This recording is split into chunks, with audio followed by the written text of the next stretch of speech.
Ambulance গাড়িটা জড়া মন্দির বাস স্টপেজের থেকে ওই রাধেশ্যাম দাসের মানে ঠাকুর মন্দির আছে, ওখানে একটা পুকুর আছে, ওখানে অ্যাম্বুলেন্স গাড়িটা পড়েছে, ঠিক আছে। তা অ্যাম্বুলেন্স গাড়ি এসেছিলো কচুগাড়া থেকে ডায়মন্ডে। সাগরে একজন পেশেন্ট কয়েকদিন আগে অপারেশন হতে গিয়েছিল, ওখান থেকে সুস্থ হওয়ার পরে ফিরছিল ওই সাগরে। এসে কী হয়েছে, মানে যেখানে পড়েছে ওখান থেকে একটুখানি দূরে মানে চাকা বাস্ট হয়ে যায়। চাকা বাস্ট হওয়ার সঙ্গে ডিসব্যালেন্স হওয়ার পরে ওখানে সামনে ট্রাক ছিল, ট্রাকে হালকা একটু মানে কি ধাক্কা লেগেছে হালকা।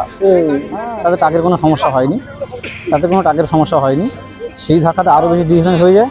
তখন অ্যাম্বুলেন্স গাড়িটা কী হয়, ঠিক কন্ট্রোল না করতে পেরে পড়ে যায়, মানে ওই জলের দিনের মধ্যে পড়ে যায়।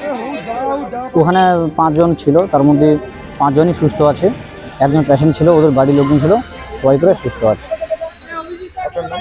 আমার নাম সুপ্রভাত মণ্ডল, আর বাড়ি ওই স্থানীয় আমি কৃষ্ণবাড়ি এখানে। আর রাস্তাতে পথচারী একজন ছিল, তাকে একটা ধাক্কা মেরেছে, তার পায়ে আঘাতও লেগেছে, মানে পা কেমন অবস্থায় দেখিনি, যত শুনেছি পাটা খুব সিরিয়াসভাবে একটু ইনজুরি হয়েছে পাটা আর কি। দিবাকর দাস।